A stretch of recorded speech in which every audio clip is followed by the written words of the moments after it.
Well, hello everybody. Danny and Wanda back from Deepsouth Homestead. A little chilly this morning. Sun's coming up. We are here at the sugarcane crop that we have here. And you can probably notice a lot of it's laying on the ground. You know, a lot of the fodder and stuff like that. Mark and Chris came and helped me. The stuff that had fallen down on the ground, we cut all of that stuff off and took it over to Pecan Grove, and we actually planted several wheels of it over there. And when I say planted several wheels of it, that's probably a new term that y'all probably haven't heard me use a lot. All of these are planted in a wagon wheel circle. Ms. Wanda found that on the internet a couple of years ago and in a foreign country, and we thought we would try it here instead of making long rows, because technically you can't plow them anyway. So we got to thinking, might be easier to manage them. Turns out, it was easier. Now each one of these clumps, like this one behind me here, they range anywhere from 40 to 60 stalks per wheel of cane, depending on the year, the amount of water you get, you know, the density that you plant it, how many years it's been growing in this clump. Now every 3 years you need to clean these clumps up and replant them with new cane. We're on our 3rd year here with these. This would be the final year for this to be here, so we went ahead and got Chris and Mark to help me plant over at Pecan Grove so that we can get another crop going over there.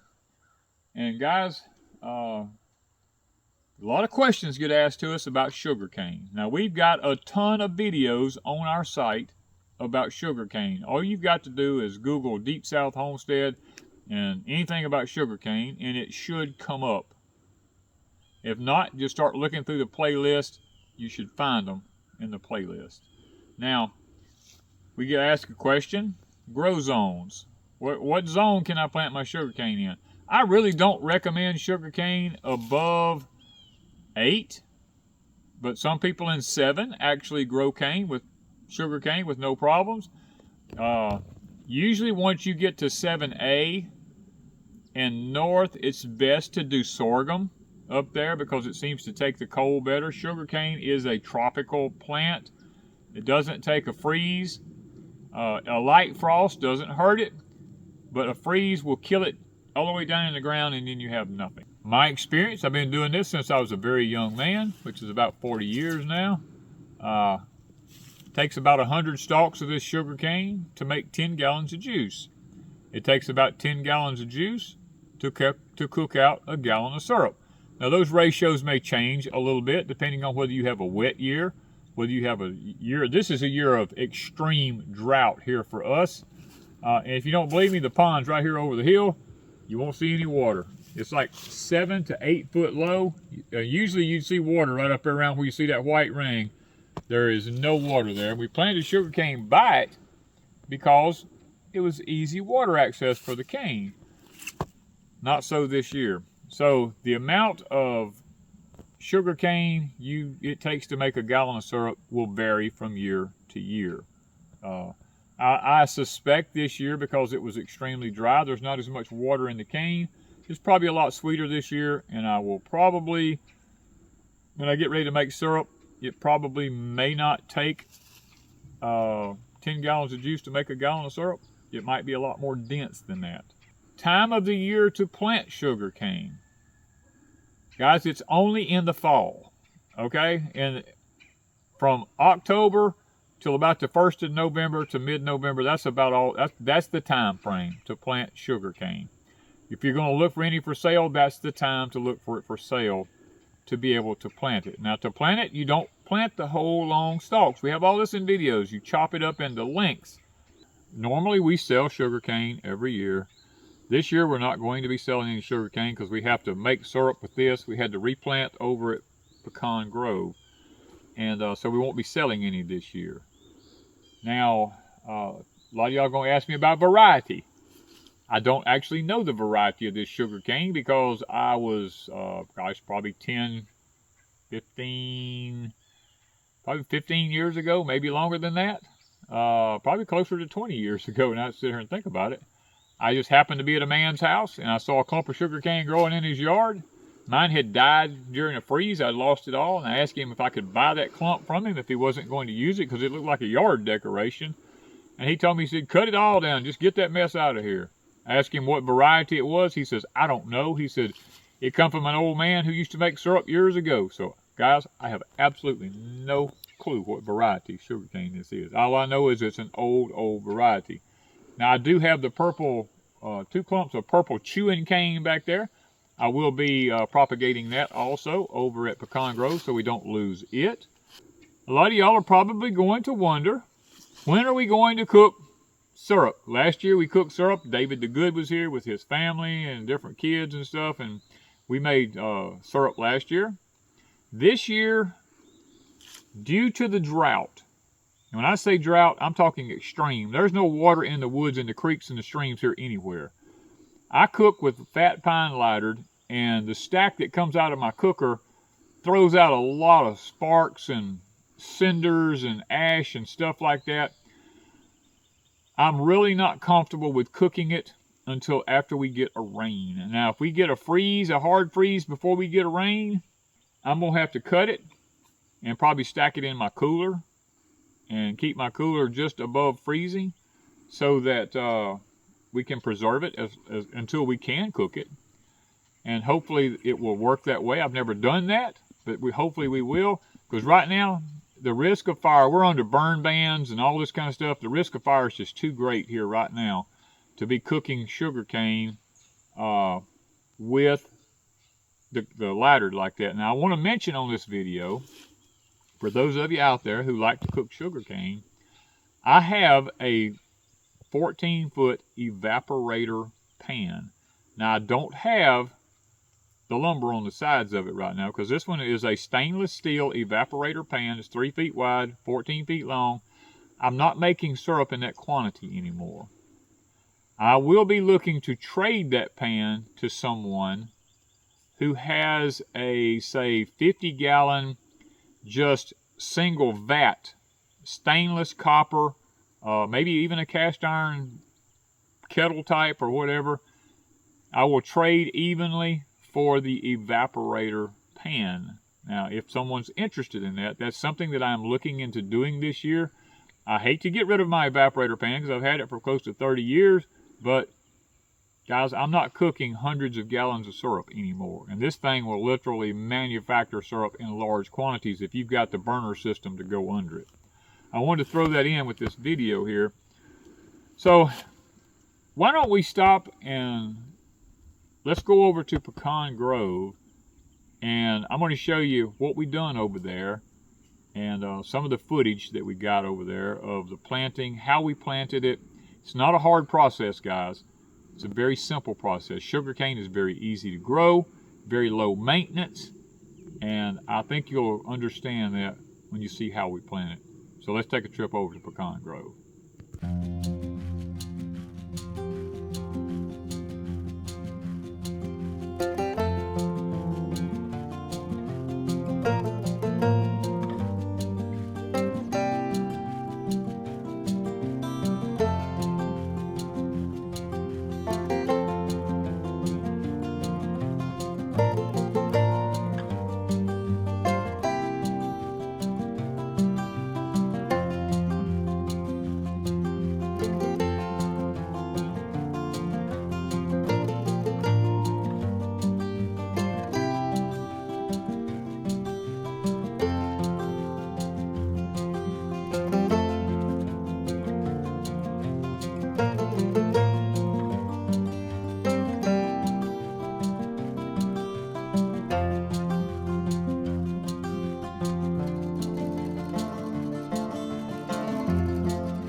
This is what I want. I want about a 5-foot circle.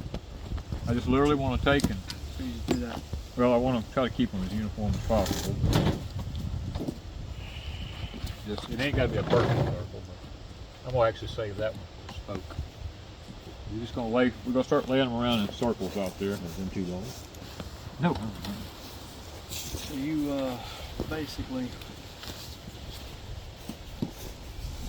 Well, I'm actually getting off like that. Yeah, we're gonna go like that. And you cover this back up. Yeah, and then we're just gonna take and just start laying some spokes. Try to keep the middles like you got a spoke in a wheel, and just keep laying them in here. Just keep. Okay. If you find one that's got a good crook on it, and you want to put it on the outside to make it work a little bit rounder, instead of having a straight one. So about how many? Just doesn't matter. It really doesn't matter. Depends how thick you want your sugar cane. Mm-hmm. Now, like this one being here like that, we can take this one, put that one out there, and we'll just keep. Yeah. Yeah, I mean it's really simple. This is actually something that Wanda discovered from a foreign country. So this explains why they have patches. This Yes. is what they do. Yes. When you look in those videos. One with the curve on it. You have one there that had a curve on it. Yeah, this one here. Let's take this one and do it like this, and then put that one in there. Another one with the curve, put it out here like that. Put those in there like that. And this is what we're working out right here. And it really doesn't matter how many you put in here.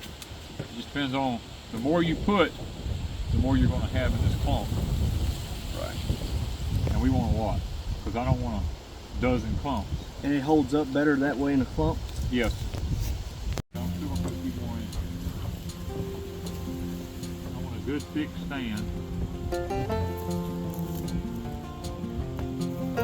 Don't get this video. Why not? Two guys operating one pair. handle of You want to talk?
guys, we've made it back over here to Pecan Grove where we originally planted our sugarcane at, and there's a lot of reasons why we've brought some sugarcane over here. One, the soil is more nutrient dense over here. It's a better growing soil over here. So with the drought we've had this year, and it is severe, we are in severe. We've not had any rain in months. So we want to be able to not put all of our eggs in one basket. The sugarcane over at Deepsouth has done okay, but it's not done as good as it should do. So we've brought over here and we've put several, I don't know how many of them there are, 1, 2, 3, 4, 5, 6, 7, 8. We got like 8 wheels here of the sugarcane, and we showed you planting it in the wheel design. We feel like that's best for us now at our age. We can manage it better because there's no need to plow it. Once it gets up to a certain size, you can't plow it anyway. So by putting it in the wheels, it seems to do better for us. So we're going to keep you guys updated through the next spring, and hopefully we'll be able to shoot some videos in the future that will show y'all the results here at Pecan Grove of moving the sugarcane over here and diversifying our crops during these drought times in case one place gets more rain than the other place gets. So thank you guys from Deepsouth Homestead.